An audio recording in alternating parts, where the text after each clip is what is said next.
I-slash pa ba natin pangalan mo? Hindi naman ito sirain. Char.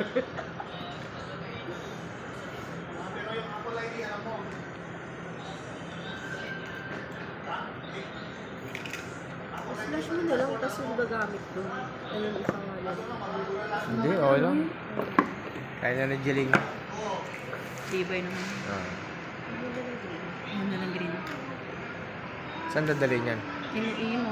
Absent ka bukas. Hindi. Goal ko nga kumpletuhin yung ano eh. Sir talaga naman naka-video ko. Kumpletuhin ko nga yung 16 to 31 kasi kumpleto yon 15 days, ay 16 days. Kasi sila ng holiday. Uy, oo, tama.